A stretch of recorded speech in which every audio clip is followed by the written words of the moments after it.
Você já parou para pensar a importância que a sua imagem tem, ou melhor, uma fotografia sua? E será se nós somos falsos na hora de nos retratar? Estes serão os assuntos aqui no canal. Fica aqui comigo.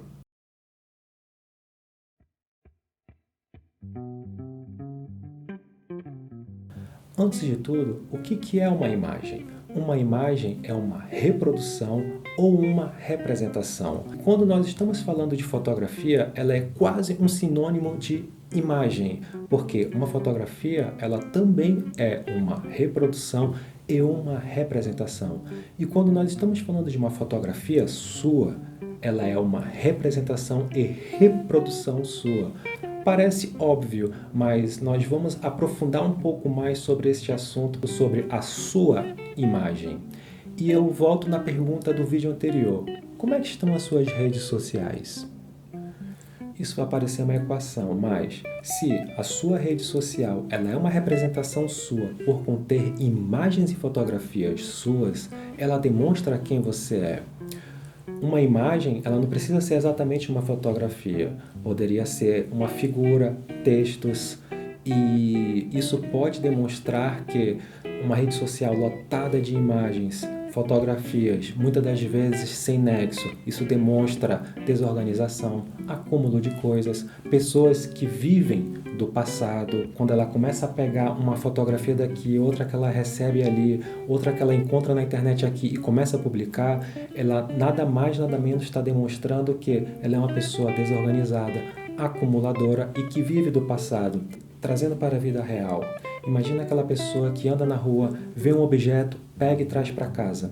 Isso lembra muito aquele programa chamado Acumuladores, que a pessoa vê algo e ela guarda em casa, muitas das vezes não usa e começa a acumular. É exatamente isso que demonstra uma pessoa que sai publicando nas suas redes sociais todo tipo de imagem que ela recebe.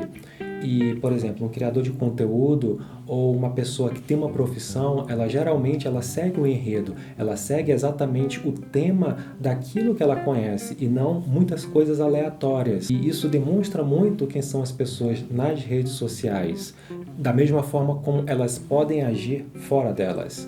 É claro que a rede social também ela pode transparecer as nossas hipocrisias, dependendo do tipo de imagem que a gente publica. É claro que isso não é uma regra, mas pode falar muito de quem é a pessoa por trás daquela rede social. Então, dê uma olhada nas suas redes sociais e reflita nessa mensagem que eu estou passando. Uma rede social com mais de 50 fotografias, ela é um exagero. A não ser que você trabalhe com as redes sociais, que você precisa publicar muitas imagens. Mas se você apenas posta fotos de família ou coisas particulares, você não tem o porquê postar mais do que isso. Então, reflita um pouco sobre tudo isso que você tem postado.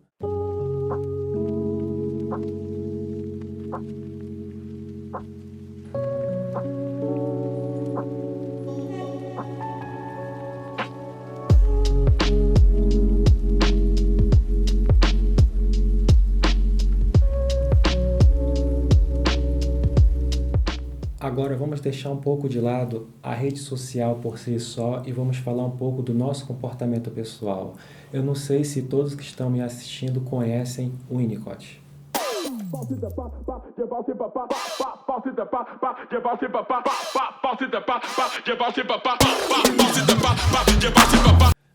Não é esse o Winnicott. Apesar do nome dele ter sido inspirado no médico e psicanalista inglês chamado Donald Woods Winnicott, ele criou um termo chamado falso selfie, que se encaixa muito bem com a geração atual dos selfies, fotografias que nós fazemos com nossos telefones celulares e nós publicamos na internet, e se encaixa muito bem com a sua teoria.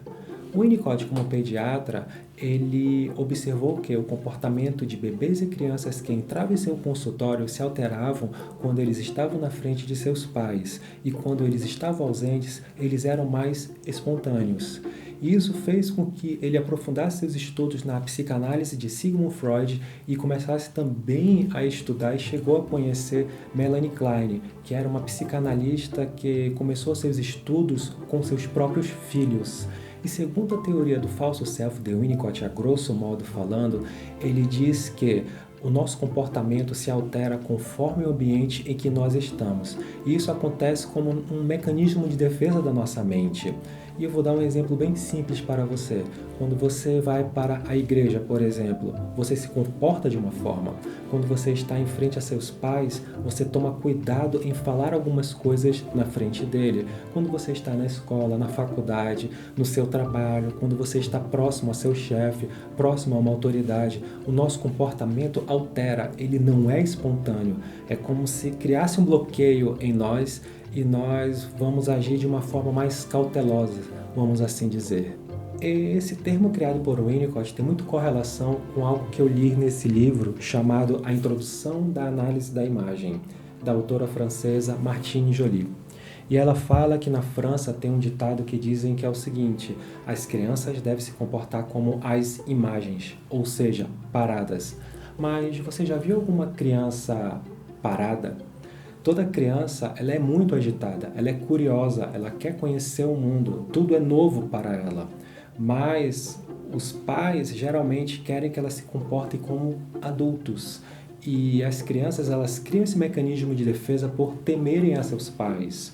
E isso cria o falso self nelas, ou seja, quando seus pais estão ausentes, elas começam a brincar, a fazer o que elas querem. Várias vezes você, tanto eu quanto você, já deve ter ido para alguma festa que os pais estão brincando. Filho, se comportem. Por quê? Porque os pais querem que seus filhos estejam sempre comportados, parados como uma imagem. Mas isso não é natural da criança. Isso nós estamos falando de crianças. E quando nós tornamos adultos? Bom, no seu local de trabalho, você se comporta como você se comporta em casa? Na frente da sua esposa, na frente da sua namorada, na sua faculdade. Todos nós temos uma forma de se comportar em cada ambiente em que nós estamos. Existem regras em que nós devemos obedecer, desde vestimentas, como também da forma como nós nos comportamos. Em sala de aula nós não podemos estar brincando, seja uma escola, seja uma faculdade. E o que seria o verdadeiro self? O verdadeiro self é um gesto espontâneo, natural.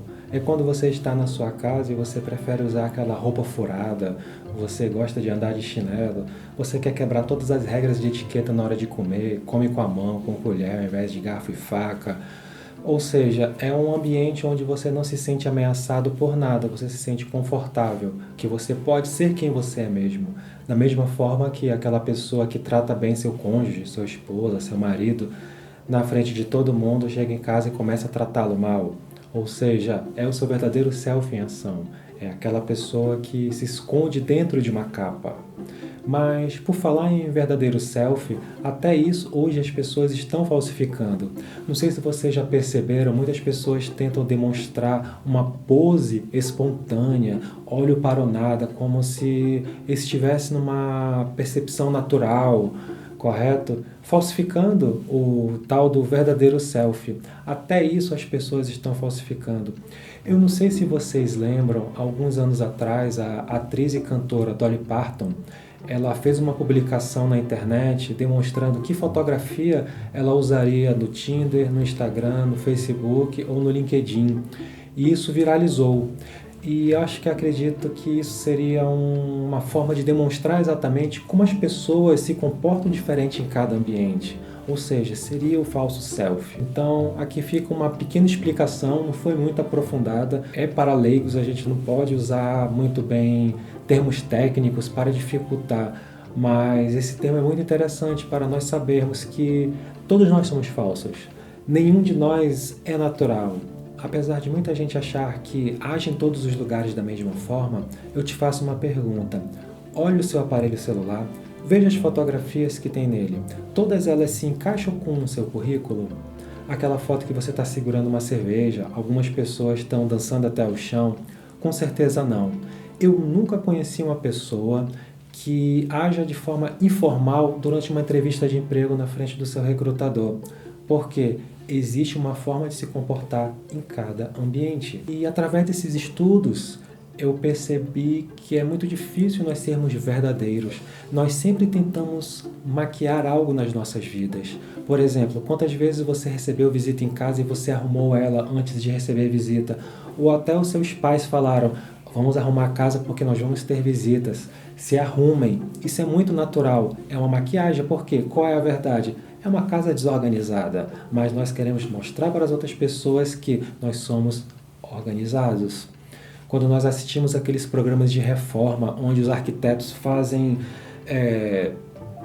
toda uma combinação dentro da casa, onde está tudo organizado, onde está tudo limpo e bonito, aquilo nos traz um certo conforto. Muitas pessoas amam salvar aquelas imagens do Pinterest para ter ideias de como organizar ou como decorar a sua própria casa. Estou certo ou estou errado? Porque aquele ambiente tem uma imagem que nos atrai, foi a imagem que atraiu. Por mais que você não pense na sua própria imagem, mas você gostaria de ter uma casa arrumada, você gostaria de ter uma casa onde está tudo organizado, onde tudo se encaixa.